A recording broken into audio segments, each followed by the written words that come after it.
اور بھی زمانے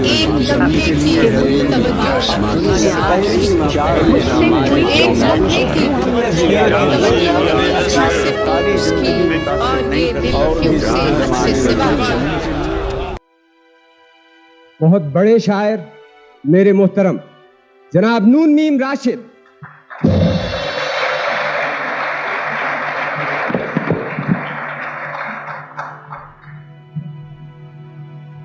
راشد صاحب آپ کی ایک بات میرے دل کو ٹن کر کے لگی، اور وہ یہ کہ آپ نے کہا کہ ایک زمانے میں آدمی کتابوں کی کمی کی وجہ سے جاہل رہ جاتا تھا اور آج کل کتابوں کی کثرت کی وجہ سے جاہل رہتا ہے، تو یہ جہالت کا احساس مٹانے کی کوئی صورت ہے؟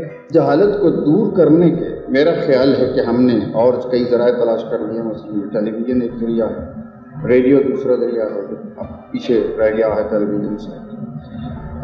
ایک ہی صورت ہے کہ اب ہم کتابوں پہ انحصار شاید ظاہر ہے کہ کم کریں گے، اور ان ذرائع پہ جو علم میں وسعت پیدا کرتے ہیں اور جو زیادہ پاپولر، زیادہ ہر دل عزیز یا عام آدمی تک زیادہ پہنچ سکتے ہیں، ان پر انحصار۔ لیکن ریڈیو اور ٹیلی ویژن اور اس طرح کے ادارے جو ہیں وہ تو کسی صورت میں بھی نہیں کمی پوری نہیں کرتے۔ کتاب کا یہ بدل نہیں ہو سکتا، کتاب کا یہ بدل نہیں ہو سکتا، یہ میں جانتا ہوں، لیکن علم کی اس کمی کو پورا کرنے کے لیے ایک حد تک، بڑی حد تک بلکہ مفید ضرور ثابت ہو سکتا ہے۔ شاہ صاحب آپ نے یہ جو حروف تہجی ملا رکھے ہیں اپنے نام کے ساتھ، یعنی نون میم، یہ کسی انگریزی شاعر کی تقلید میں کیا تھا؟ کیونکہ وہاں نظر آتا ہے ٹی ایس ایلیٹ یا ڈبلیو بی ییٹس یا بات یہ ہے کہ جب ہم نے یہ جدید شاعری یا جسے بعض لوگ بے معنی شاعری کہتے ہیں، اوٹ پٹانگ شاعری کہتے ہیں، شروع کی تو سوچا کہ یہ ایک نام نظر محمد راشد یا راشد وحیدی بھی ہم کس زمانے میں لکھتے رہے، یہ چلے گا نہیں اس کے ساتھ۔ راشد وحیدی سے یہ معلوم ہوتا ہے کہ وہ 18ویں صدی کے 19ویں صدی کے شاعر ہوں گے۔ ہمیں کوئی تھوڑی سی نام جدیدیت تو یہ اعتراف کرتا ہوں کہ وہ اسسٹنٹ کے طور پہ کوئی استعمال کیا تھا، مثلاً چرچل کا سگار، یہ اس کی حیثیت ہوئی۔ صاحب یہ جوش صاحب نے کہا تھا جب جدید شاعری کے بارے میں ان سے پوچھا گیا تو ان کا فقرہ تھا کہ یہ ذہنی کاہلی کا نتیجہ ہے،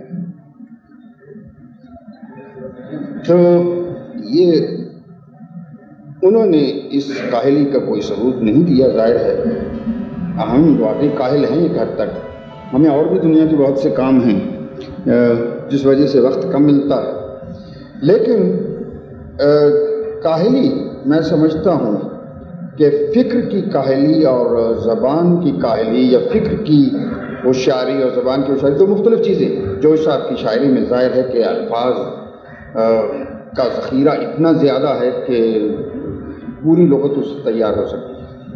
اب لیکن اس سے یہ نتیجہ نکالنا کہ وہ ذہنی طور پہ وہ شاعر ہوشیار بھی ہے جو بے شمار لفظ استعمال کرتا ہے، یہ غلط ہے۔ ذہنی طور پہ ہوشیاری میرے نزدیک فکر کی ہوشیاری، احساس کی ہوشیاری، جو تنہا جوش صاحب ہی نہیں ہیں، بہت سے ہمارے شاعر ہیں جن میں اس قسم کی کاہلی ملتی ہے۔ میں یہ نہیں کہتا کہ مجھ میں نہیں ملتی، لیکن ملتی ہے دوسروں میں۔ آپ کے خیال میں زیادہ ذہنی کاہلی کا ثبوت وہ دیتے ہیں؟ زیادہ کاہلی کا ثبوت وہ شاعر دیتے ہیں جن میں فکر اور احساس کی کاہلی۔ کیا آپ کی ایک جو نئی کتاب ہے لامساوی انسان، اس کے بارے میں آپ نے کہا کہ انسان مساوات کے رخ سے اور نسبت سے انسان اب محض ایک گمشدہ ہنسا بن کے رہ گیا ہے جس کی قیمت نہیں معلوم، تو قیمت معلوم کرنے یا بھاؤ معلوم کرنے کی اب ضرورت ہے یا آپ اس کوشش سے بے نیاز ہو گئے؟ نہیں، اس کتاب کے اس عنوان سے میرا مقصد یہ تھا کہ لا جیسے الجبرے میں ایک نامعلوم قیمت ہے، یعنی ہم جس چیز کو معلوم کرنا چاہتے ہیں اس کے لیے پہلے لا یا ایکس فرض کر لیتے ہیں، بعد میں اس ایک مساوات بناتے ہیں تاکہ ہم اس لا کی قیمت معلوم کریں۔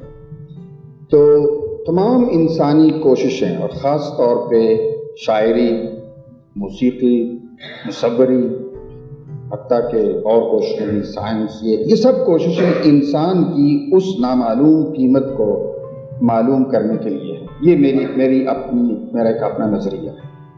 اچھا، آپ کی شاعری میں ابہام ہے اور دنیا کی بیشتر شاعری میں ابہام ہوتا ہے، لیکن لوگ یہ بھی کہتے ہیں کہ دل میں اتر جانے والی بات نہیں ہے آپ کی شاعری میں، شعوری کوشش کرنی پڑتی ہے آپ کو سمجھنے کے لیے. تو میں سمجھتا ہوں کہ شعر کو محض اتنا آسان سمجھ لینا کہ جیسے کہ ترن والا ہو، یہ شعر کی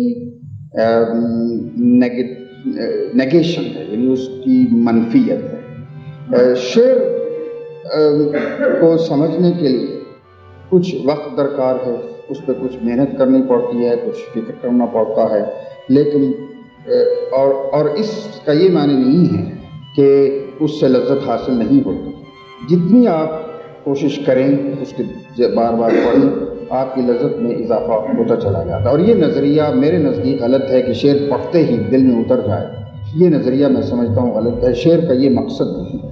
کسی گیت کا تو ہو سکتا ہے اور کسی لطیفے کا تو ہو سکتا ہے، لیکن شعر پہ یہ کی تعریف میں یہ چیز شامل نہیں ہے. میں سمجھتا ہوں، میں نے یہ محسوس کیا ہے کہ آپ نے جتنی گہری اور جتنی بلوغت سے بھرپور شاعری اور نظمیں کئی ہیں ملک سے باہر رہ کر کے، اس میں تخلیق کی یہ بے پناہ آمد میں اور ملک سے باہر رہنے میں کوئی تعلق ہے؟